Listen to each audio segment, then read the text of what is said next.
ሰላም ጤና ይስጥልኝ የተወደዳችሁ ተመልካቾቻችን ከክፋ ቴሌቪዥን የሰዓቱን ዜናዎች ይዘን ቀርበናል። ከዜናዎቹ ጋር ቤተልሔም መምሩ ነኝ። አብራችሁን ቆዩ። በብልጽግና ፓርቲ ኢኒሼቲቭ የተጀመሩ ስራዎች ተጨባጭ ውጤት እያስመዘገቡ መምጣታቸውን የጊምቦ ወረዳ አስተዳደር አስታወቀም። ወቅታዊ የፓርቲና የመንግስት ስራዎች አፈጻጸም ዙሪያ ላይ ማብራሪያ የሰጡት የጊምቦ ወረዳ ዋና አስተዳዳሪ አቶ ትብብሩ አሰፋ ከስራዎቹ መካከል የበጋ መስኖ አንዱ መሆኑን ጠቅሰዋል። ለዝርዝሩ ምህረት ማሞ ሀገራችን ኢትዮጵያን ከድህነት ለማላቀቅ በግብርናው ዘርፍ ትኩረት ሰጥቶ እየተሰራና በተለይም ደግሞ የበጋ መስኖ ስንዴ ዋነኛ መሆኑን የጊምቦ ወረዳ ዋና አስተዳዳሪ አቶ ትብብሩ አሰፋ ገልጸዋል። የበጋ ስንዴ ያው ሲነሳ ያው ሀገራችን በዓለም ደረጃ የምትታወቀው በድህነት ነው። ይህንን ድህነት ታሪክ ለመቀየር ደግሞ በመንግስትም አንድ ኢኒሼቲቭ ሆኖ ወሳኝ ሆኖ ወርዷል። ከዛ ምናልባት ሲጀመር በወረዳችንም ደረጃ ያው አሁን አራተኛ ዙር ደረሰው ወደ አምስተኛ ዙር ነው ከተጀመረበት ጊዜ ማምረት የጀመርነው። እንደ ሀገርም ያው ታሪክ የቀየረበት በመሆኑ ታችም ይህንን አስተሳሰብ ይዘን ለማህበረሰባችን ያወርንበት ሁኔታ አለ። በዚህም እንደ ሀገር ከፍተኛ ለውጦች መጥተዋል። እንዲህ ስንል ምናልባት ከዚህ በፊት ያው ለድህነት ምክንያት የሆነው ስንዴ ከውጭ ይሰፈር ነበረ። ይሄን ደግሞ አሁን ወደ ውጭ ኤክስፖርት በመደረጉ ከአፍሪካ አንደኛ ሆናለች ሀገራችን። በስንዴው ወደ ውጭ በመላክ ከዓለም 9ኛ ደረጃ ላይ መድረሷ ትልቅ ታምራዊ ለውጥ እና ታሪክ የቀየረበት ነው። እንደ ወረዳችንም ይሄንን ቅድም እንዳልኩት ከተጀመረበት ጊዜ ጀምሮ ከአመት ዓመት የማሳ ሽፋኑ የምርታማነት ደረጃው እየተሻሻለ መጥቷል።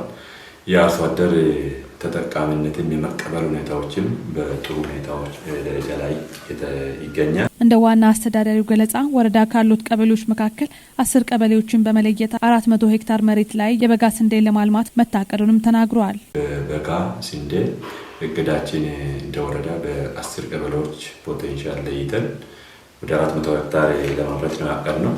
ከዛ አሁንም የደረስንበት ሁኔታ አለ።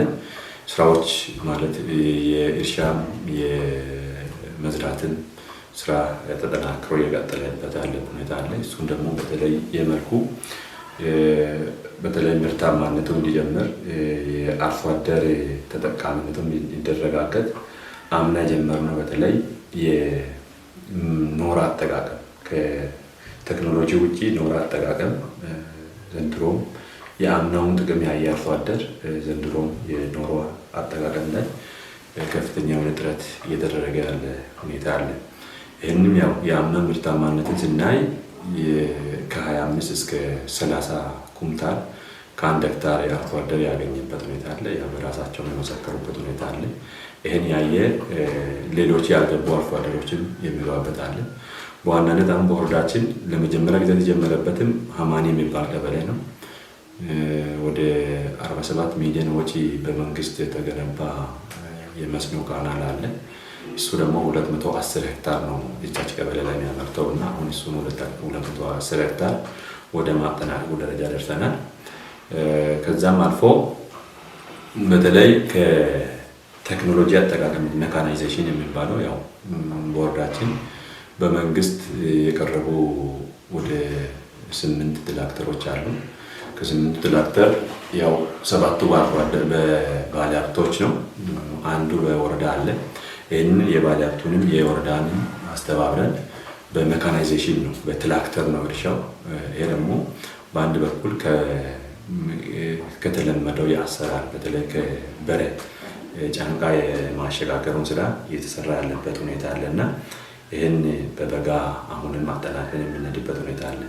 የቦንጋ ዩኒቨርሲቲ አዳዲስ የሚመጡ ተማሪዎችን ከማህበረሰቡ እሴቶች ጋር ለማስተሳሰር እንደሚሰራ አስታወቀም። የዩኒቨርሲቲው የቃል ኪዳን ቤተሰብ ትስስር ቀን ማስጀመሪያ መርሃ ግብር ተካሂዷል። ዘገባው የባልደረባችን ሳሙኤል ጎጭቶ ነው። አማኑኤል ክንፌ እንደሚከተለው ያቀርበዋል። ሀገራችን ኢትዮጵያ በርካታ ባህል፣ ቋንቋ፣ ወግና እሴት ያላት ሀገር ስትሆን ብሔር ብሔረሰቦቿ ተከባብረውና ተቻችለው የሚኖሩባት ጭምርም ናት። ታዲያ ይህንን ወግና ባህል በአንድነትና በህብረት አጠናክሮ ማስቀጠል የሚያስችል ተግባር በሀገሪቱ በሚገኙ ሁሉም ዩኒቨርሲቲዎች ላይ የተለያዩ ባህልና ቋንቋ ያላቸውን ተማሪዎች ከማህበረሰቡ ጋር ለማስተሳሰር ሰፊ ስራዎች የተከናወኑ ሲሆን ቦንጋ ዩኒቨርሲቲም የቤተሰብ ትስስር መርሃ ግብር አካሂዷል። በመርሃ ግብሩ የተገኙት ወላጆችና ተማሪዎች በሰጡት አስተያየት ዩኒቨርሲቲው ከመማር ማስተማር ስራ በተጨማሪ ተማሪዎችን ከማህበረሰብ ጋር ለማስተሳሰር የሚያደርገው ጥረት የሚበረታታ መሆኑን ተናግረዋል። ጎንደር ዩኒቨርሲቲ ላይ ማህበረሰቦች የቃል ኪዳን ልጆቻቸውን ተረክበው እንደዚህ እያስተማሩ ነው። በችግር ጊዜያቸውም እየጠየቁ ነው። በቃ ቤተሰብ ማለት ነው ሲባል እየሰማን ነበርና አሁን በአካል ወደኛ ዩኒቨርሲቲ ስመጣ ደስ ብሎናል። በዚህም እኔም እድለኛ ነኝ። አንድ ልጅ ቃል ኪዳን አንለይ የምትባለውን የመጀመሪያ ዓመት ተማሪ እድሉ ደርሶኝ እሷን እንደ ልጄ ለመንከባከብ ለመጠየቅ ከልጆቼ ከቤተሰብ ጋራ ለማስተዋወቅ አሁን ከሷ ጋራ ቁጭ ብዬ እየተጫወትኩ ነው። በጣም ደስ ብሎኛል። ቃል ኪዳን አንለይ ይባላል። አንደኛ ዓመት ተማሪ ነኝ። ናቹራል ተማሪ። ቦንጋ ዩኒቨርሲቲ በጣም ደስ የሚል ዩኒቨርሲቲ ነው። አረንጓዴ ነው። በጣም ደስ ይላል። ሰውም በጣም ደስ ይላል። እኛ የመጣ ነው በጣም ከሩቅ ቦታ ስለሆነ የብቸኝነት ስሜትም እየተሰማን ስለነበረ አሁን እንደዚህ አይነት እድል በማግኘታችን በጣም ደስ የሚል ነገር ነው። አባቴ ስለሆነም በጣም ደስ ብሎኛል። ደስ ይላል። እኔ በጣም ደስ ብሎኛል። እኔም የሰው ሀገር ልኬ ልጆቼ ይማራሉ። እንደዚህ ያለ ነገር በጣም ደስ ብሎኛል። እኔ የኔን ልጅ ትግራይ ተምሮ እኔ ሂጄ አላስመረኩም። እኔ አልተከታተልኩም። ትግራይ ያሉ ሰዎች ናቸው ሁሉ ነገር ዝግጅት አዘጋጅተው ሁሉ ነገር አድርገው ልጃቸውን ይዘው አበባ ይዘው ከነምስቱ ያስመረቀ ትግራይ ሰው ነው። እናትነሽ ጌታቸው ይባላል። ከአርባ ምንጭ ከተማ ነው የመጣሁት። በጣም ደስ ብሎኛል። የምር እናሳቸውን እናት አድርጌ በመቀበልኝ በጣም ደስ ብሎኛል። በጣም ደስተኛ ነኝ። አንድ ልጅ ነው የወሰድኩት። አንድ ልጅ ወስጄ እሱን በኃላፊነት ለመወጣት ስለምፈልግ አንድ ልጅ ነው የወሰድኩት። እንደ ሁለተኛ ወላጅ ያው እሱን እንዲያቅመ ለመወጣት የሚመስሉ ልጆችም ስላሉ ከነሱ ጋር ጓደኛ አድርገ ወንድም ስለሆነ ከነሱ ጋር ወንድም ሆኖ እንዲያዩ ሁሉንም ነገር እንዲደሰቱ ለማድረግ ፍቃደኛ ስለሆንኩት ነው እየወሰድኩ ያለው። ስሜ ሰለሞን ይባላል። ከአርባ ምንጭ አካባቢ ነው። ትንሽ ከአርባ ምንጭ ራቅ የምትል ቦታ አለች። በዛሬው ቀን ደስታ ተሰምቶኛል በጣም። ያው እዚህ ስኖር ቤተሰብ ምናምን የለም፣ በስልክ ነው መገናኛውን። ግን ቤተሰብ ደግሞ አግኝቼ ሲከፋኝ ምን ሲል ቤተሰብ ጋር እንደሄድ በጣም ጥሩ እድል ነው። በጣም ደስታ ተሰምቶኛል። እንደ ወላጅ የተቀበሏቸውን ተማሪዎች እንደ ገዛ ልጆቻቸው ለመንከባከብና የአካባቢውን ስነ ምህዳር ለማላመድ እንዲሁም አካባቢያቸውን ለማስተዋወቅ የበኩላቸውን ድርሻ እንደሚወጡም ገልጸዋል። የቃል ኪዳን ቤተሰብ አስተባባሪ አጥናፉ አስፋው በበኩላቸው አዳዲስ ተማሪዎችን ከማህበረሰቡ ጋር ከማገናኘት ባለፈ የአካባቢውን ማህበረሰብ አኗኗር፣ ባህልና ወግ እንዲያውቁ ጉልህ ሚና እንዳለው ገልጸዋል። እንግዲህ የዚህ የትስስር ዋና ዓላማ ከተለያዩ ከሩቅ የሚመጡ ተማሪዎች የከፋን አካባቢ እንዲያውቁ፣ ባህልን ወግን እንዲረዱ፣ እንዲሁም ከዚህ ደግሞ ወደ ቤተሰቦቻቸው ሲሄዱ ቦንጋ ምን አለ፣ ከፋ ምን አለ፣ ማህበረሰቡ ምን አይነት ነው፣ አኗኗሩ፣ አመጋገቡ፣ ባህሉ ምን ይመስላል የሚለውን ለቤተሰቡ ይዞ ይሄዳል ማለት ነው። አንድ ተማሪ ከጎንደር ጫፍ ቢመጣ እዚህ አንድ ቤተሰብ አለው፣ ጎንደር ላይ አንድ ቤተሰብ አለው። ሁለቱን ቤተሰቦች ያገናኛል። ድልድይ ሆኖ ትስስር ይፈጥራል ማለት ነው። ይህ እንደ ሀገር ሲታይ በጣም ትልቅ ውጤት አለው። የአካባቢው ማህበረሰብ አዳዲስ የሚመጡ ተማሪዎችንና እንግዶችን እንደ ቤተሰብ ከመምከርና ከማስተማር ረገድ የበኩላቸውን ድርሻ እንዲወጡ አሳስቧል። በመርሃ ግብሩ ንግግር ያደረጉት የቦንጋ ዩኒቨርሲቲ አካዳሚክ ምክትል ፕሬዝዳንት ዶክተር ከለለው አዲሱ ዩኒቨርሲቲዎች የብዙ ብሔር ብሔረሰቦችና ህዝቦች ባህልና ወግ የያዘ ትውልድ የሚገኝበት በመሆኑ ሰላምና አንድነትን እንዲሁም ወንድማማችነትን ለማጠናከር አይነተኛ ሚና እንዳላቸው ገልጸው ተማሪዎች የብቸኝነትና የባይተዋርነት ስሜት እንዳይሰማቸው የማድረግ ስራ እንደ ሀገር እየተሰራ መሆኑን አስረድተዋል። ዩኒቨርሲቲ ማለት ሁላችንም እንደምንረዳው ትንሽ ኢትዮጵያ ማለት ነው።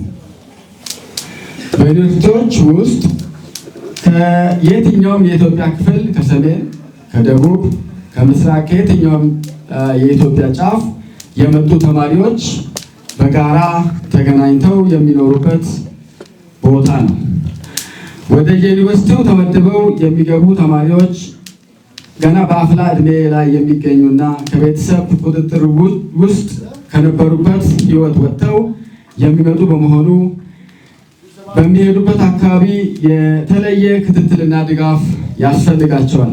በተለይም የባይተዋርነት፣ ብቸኝነት እና እንግድነት ስሜት ሳይፈጠርባቸው በትምህርታቸው ውጤታማ ሆነው እንዲወጡ የሚደረግ ስራ መሰራት ይኖርበታል የሚለው እሳቤ በሀገር ደረጃ ተይዞ እየተሰራ ይገኛል።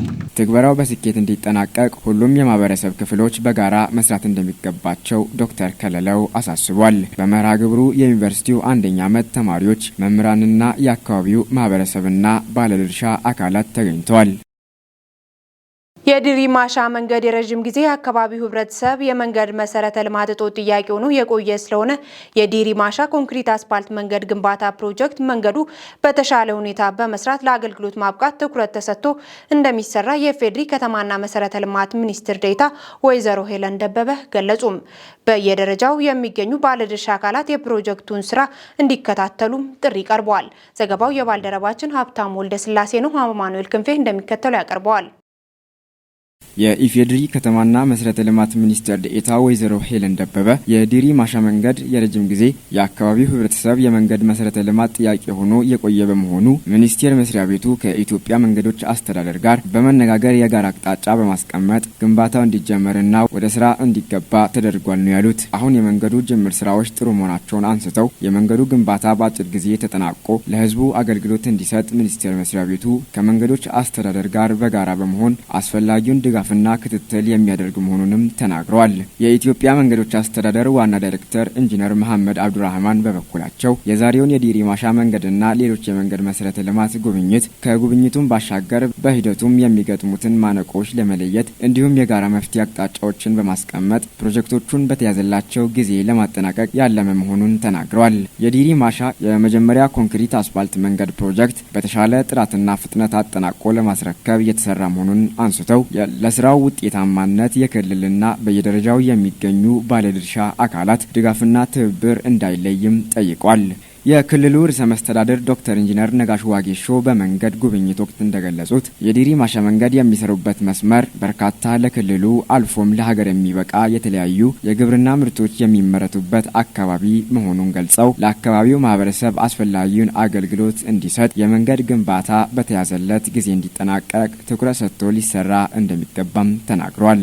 መንገዱ አሁን ላይ ጥሩ የጅምር ስራዎች መኖራቸውን ያነሱት ርዕሰ መስተዳድሩ ለስራው ማነቆ የሆኑ ነገሮችን ፈጥኖ ማረም መንገዱ በሚያልፍባቸው አካባቢ የመሬት ግምትና ካሳ ክፍያ ስርዓት ወረዳው ከሚመለከታቸው አካላት ጋር በመሆን በጥንቃቄ መከናወን እንዳለበትም ገልጸዋል። ለመንገድ ስራ ክረምት ወቅት አስቸጋሪና ፈታኝ ስለሚሆን በበጋ ወቅት በተሻለ ፍጥነት የጥራት ደረጃውን በጠበቀ መልኩ መስራት ወሳኝ መሆኑን ያነሱት ርዕሰ መስተዳድሩ ለዚህም በቂ ሀብት ማሽነሪዎችና የሰው ኃይል በመመደብ መስራት እንደሚገባም አሳስቧል። በምልከታ ወቅት የከፋ ዞን ዋና አስተዳዳሪ አቶ እንዳሻው ከበደ፣ የዞኑ መንግስት ዋና ተጠሪ አቶ አጥናፉ ኃይሌ፣ የዞኑ ምክትል አስተዳዳሪ አቶ ደመላሽ ንጉሴ፣ የክልሉ ርዕሰ መስተዳድር አማካሪ አቶ ሰብስቤ ሻዌኖን ጨምሮ ሌሎች የክልል የዞንና የጊምቦ ወረዳ አመራሮችና የሚመለከታቸው አካላት ተገኝተዋል። ለቴክኖሎጂ የቀረበ ትውልድ ቢያስፈልገንም የሀገር ባህል በሚበርዝ መልኩ መሆን እንደሌለበት ጠቅላይ ሚኒስትር ዶክተር አብይ አህመድ አስገነዘቡም። ጠቅላይ ሚኒስትሩ የዲጂታል ኢትዮጵያ የ2030 ትልምና ትግበራን በተመለከተ ባደረጉት የእሳት ዳር ወግ ላይ ትውልድ በዲጂታል ዓለም የሚኖረው ተሳትፎ ከፍ ያለ እንዲሆን ቢፈለግም የሀገርን ባህል በሚበርዝ መልኩ ሊሆን አይገባም ብለዋል። ኢትዮጵያ ያላትን የዳታ ትራንዛክሽን መከላከል የሚያስችል ቁመና ላይ እንደምትገኝ ተናግረዋል። ይህንንም ከተለዋዋጩ አውድ ጋር ማስኬድ ከተቻለ መልካቸውን ቀይረው ለሚሰነዘሩ ጥቃቶች ተጋላጭነት እንደሚፈጥር አመላክተዋል። በዚህም የሳይበር ደህንነት ተቋማት ሲስተምና ዳታን ከጥቃት የመከላከል እንዲሁም ትውልድን የመጠበቅ ኃላፊነት እንዳለባቸው አስገንዝበዋል። ትውልድን መጠበቅ ላይ በተለይም የትስስር መተግበሪያዎችን የሚጠቀሙ ዜጎች ቴክኖሎጂውን በምን መልኩ ሊጠቀሙ እንደሚገባ ማስተማር፣ መንገድ ሲስቱ መገሰጽ ወሳኝ ስለመሆኑም አንስተዋል። ጠቅላይ ሚኒስትሩ ለቴክኖሎጂ የቀረበ ትውልድ ቢያስፈልገንም የሀገርን ባህል በሚበርዝ መልኩ ግን አይደለም ሲሉ አጽንኦት ሰጥተዋል። በተለያዩ የማህበራዊ ሚዲያዎች በርካቶች የሚከተሏቸው ተጽዕኖ ፈጣሪዎች ከተቀረው ዓለም የሚወስዱትን ትምህርት መምረጥና የሀገርን ባህል ይጣረሳሉ የሚለውን ማጤን እንደሚገባቸው ነው የገለጹት።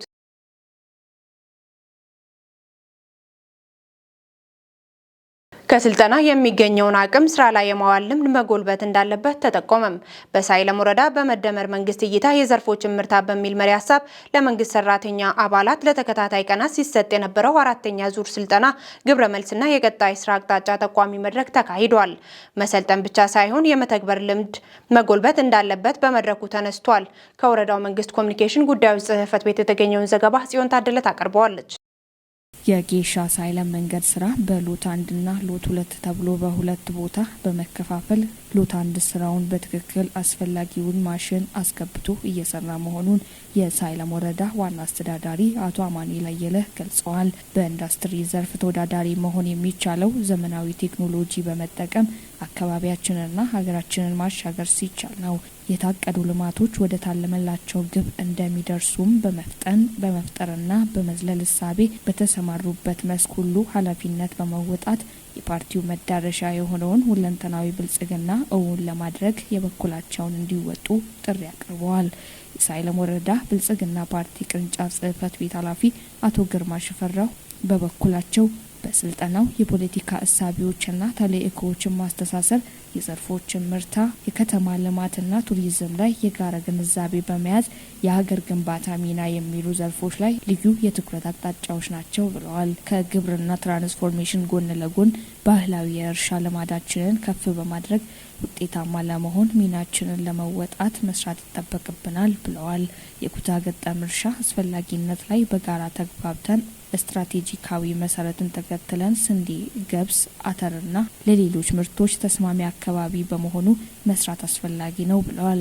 ሀገራችን ኢትዮጵያ ያላትን እምቅ አቅም፣ ታሪካዊ፣ ባህላዊና ተፈጥሯዊ የቱሪዝም ሀብቶች በዘመናዊ መንገድ ለዓለም ለማስተዋወቅ የሀገርን ገጽ ለዓለም በማስተዋወቅ የሀገርን ገጽታ ከመገንባት ባሻገር በመፍጠንና መዝለል መሪህ ለሁለንተናዊ ብልጽግናን ማዋል እንደሚገባም ገልጸዋል። ሰልጣኝ መምህራን፣ ርዕሰ መምህራንና ሱፐርቫይዘሮች በስልጠናው ያገኙትን እውቀት ከአካባቢው ተጨባጭ ሁኔታ ጋር በማስተሳሰር በሁሉም ዘርፎች ምርታ ለማስመዝገብና ለውጤታማነቱ የጋራ ግንዛቤ መያዝ እንዳለባቸው ገልጸዋል። የከፋ ዞን ኢንዱስትሪና ኢኖቬሽን መምሪያ ምክትል ኃላፊ አቶ ለገሰ ግዛው በማጠቃለያ ንግግራቸው ለተከታታይ ቀናት ሲሰጥ የነበረው ስልጠና ከላይ እስከ ታችኛው መዋቅር ሲሰጥ መቆየቱን ገልጸው በግብርና ላይ ትኩረት ሰጥቶ መስራት ይጠበቃል ብለዋል። መሬት ጾም ማደር እንደሌለበት የገለጹት ኃላፊው በአባሉ መካከል የአስተሳሰብና የተግባር አንድነት በመፍጠር ሁለንተናዊ ብልጽግናን ለማረጋገጥ በቁርጠኝነት የጋራ አቋም መያዝ እንዳለባቸው አሳስበዋል። አክለውም የዲጂታል ፋይዳ መታወቂያ ምዝገባ አፈጻጸም ዝቅተኛ መሆኑንና ለሀገር ካለው ጠቀሜታ አንጻር በየቀበሌያት ተጠናክሮ መቀጠል እንዳለበትም አስገንዝበዋል። አንድ ወጣት በማህበራዊ ሚዲያ ከ23 ሚሊዮን ብር በላይ ለሰመራ ኮሪደር ልማት ማሰባሰብ መቻሉ ተሰማም። ይህ ወጣት ሀሰን ኡስማን በቅጽል ስሙ ሀሰን ሚሌህ ይባላል። በግል ንግድ ዘርፍ ተሰማርቶ እየሰራ የሚገኝ ወጣት ነው። ከኢትዮጵያ ብሮድካስቲንግ ኮርፖሬት የተገኘውን ዘገባ ምህረት ማሞት አቀርበዋለች።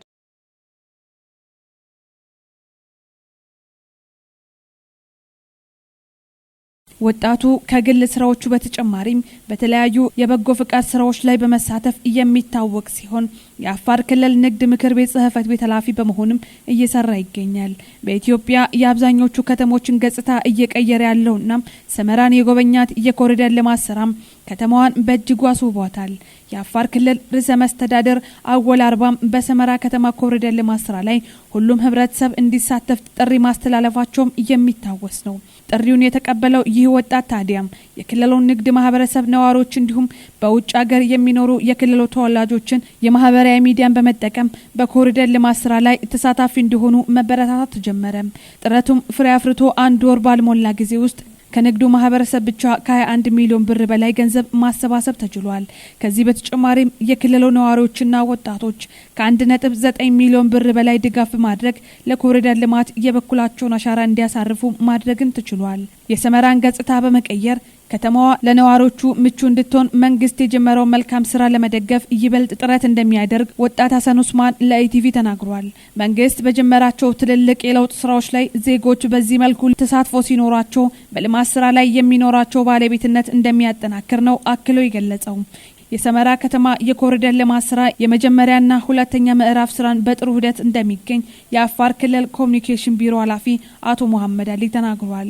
በንግዱ ዘርፍ የሚሰሩና ሌሎች የክልል ማህበረሰብ ለኮሪደር ልማቱ እያደረጉ ያለው ተሳትፎም ለሰመራ ብቻ ሳይሆን ለሌሎች ከተሞችም ትልቅ ተሞክሮ የሚሆንና የሚበረታታ ተግባር መሆኑን አቶ መሐመድ ገልጿል።